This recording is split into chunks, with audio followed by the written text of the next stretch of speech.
Welcome to Fireside Chat. My name is Sai. There have been debates about whether you should pay off your mortgage early or not while you're on the financial independence journey.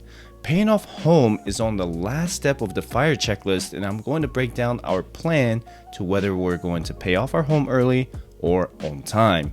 If you look at it from the mathematical standpoint, investing that extra cash instead of paying off mortgage early would give you a bigger return in the long term. The question I also hear is if you can achieve financial independence with a mortgage balance. The answer is yes, if you plan to account for your mortgage payment in your expenses during retirement.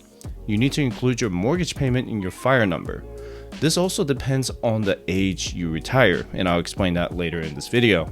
Let me go over the general pros and cons of paying off your mortgage early, and then I'll break down how you can assess these risks and rewards and then apply them to your FIRE journey. Paying off your home early would allow you to have extra cash flow every month during your retirement. If you bought a home for $400,000, then your mortgage payment between principal and interest will be about $1,800 a month with 3% interest rate. That's not counting your insurance and taxes. Paying off your home early could free up $1,800 a month in cash flow and psychologically the peace of mind while you're in retirement. If you have a 30-year fixed rate mortgage with intent to pay off your mortgage early, then you will have to pay an additional $1,000 a month to pay off in 15 years. That's just the rough numbers. So the question comes down to whether you want to pay that extra $1,000 a month or more to pay off your mortgage faster. People have argued that just investing that $1,000 a month into the S&P 500 would give you a greater return than the 3% interest that you have on your mortgage. So let's look at it this way. If you invested $1,000 a month into the Vanguard S&P 500 index fund, you would have got 26% in return just for the year 2021.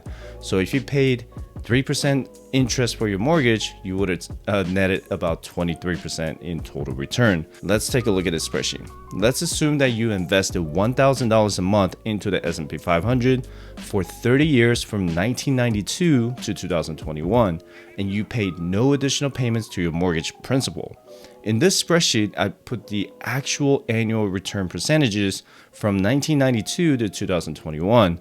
You would have contributed a total of $360,000 over the course of 30 years and made $2.1 million in interest with a total of $2.5 million invested. So if you paid your mortgage on time every month over the course of 30 years with 3.5% interest rate, you would have paid a total of $400,000 in principal and almost $247,000 in interest. That's a total of $647,000 in 30 years. When you subtract $647,000 from what you made from the S&P 500, you would still net the difference of $1.85 million. Again, this is all hypothetical. I will put this spreadsheet in the members only folder, so if you want to get this free spreadsheet, visit us at firesidechat.com/contact. So these numbers look great based on the historical chart. The risk of investing those additional payments is not knowing how the market will perform in the next 30 years. I am fairly confident that it will continue to grow like it has been for the last 100 years. The risk is significantly lowered if you start investing in your 20s or 30s. Let's say I start doing this when I'm 25, my mortgage would be paid off when I'm 55, and my S&P 500 index fund would grow to $2.5 million with just $900 a month. Keep in mind, when you're younger, you have more room to fail. If I start doing this in my 50s or 60s, then I want to consider reducing my risks, because going through a financial hardship at that age would be much more devastating and possibly longer to recover. Most people at 50 years old are thinking about retirement. They want to keep their expenses as low as possible so they can spend money on something they enjoy doing. Without a mortgage, you would have more financial security in retirement. You want to think about that future money for other uses. For me personally, I wouldn't want to pay $1,800 a month in mortgage payment when I'm in my 60s or 70s. I would also be old enough to know that's the home I want to live on until I die. I probably wouldn't want to move around too much at that point. If I'm in my 20s or 30s, then I still have the time to get a greater return in the stock market. If I'm in my 50s or 60s, time is not exactly on my side. So the perfect way to do this is if you start investing that difference in your 20s or 30s, like that $1,000 a month investment I talked about, you could realistically pay off your mortgage early with the interest you accrue from the S&P 500. So in 20 years, my mortgage balance will be reduced from $400,000 to $180,000 in principal.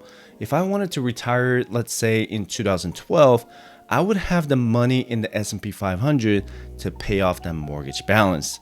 This decision is completely up to you considering your age and your risk tolerance.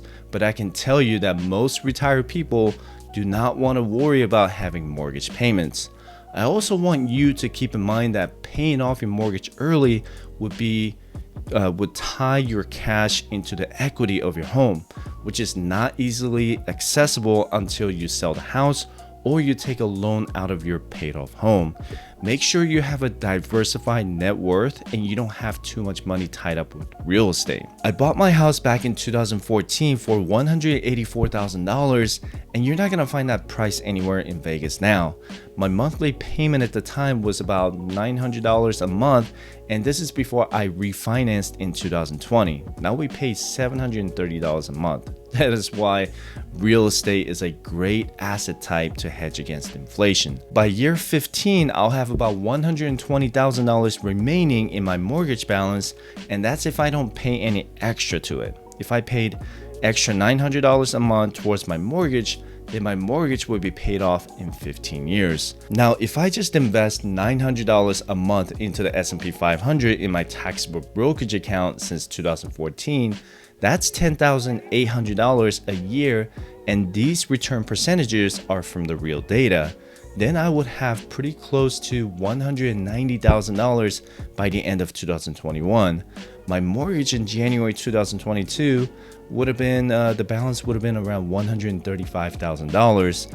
So if I decided to pay it off after paying 15% of my capital gains tax, which is $161,500, I would still have $26,500 left over. You see why people would rather invest more instead of paying mortgage off early. Our plan is to continue investing the difference to get a bigger return than the mortgage interest rate while we're still in our 30s. Dave Ramsey, if you've been watching my channel, or if you found my channel, you probably heard of who Dave Ramsey is. But Dave Ramsey's baby step program has their clients pay off their mortgages after they invest 15% of their income towards retirement. I think this is a good plan. However, I personally don't think saving 15% of my income towards retirement is enough to achieve our Fat FIRE number.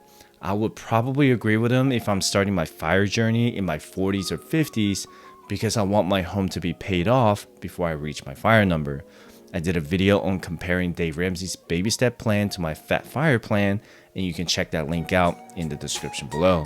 So with that said, I appreciate you watching my video. Don't forget to subscribe, and I hope to see you in the next video. Have a good one.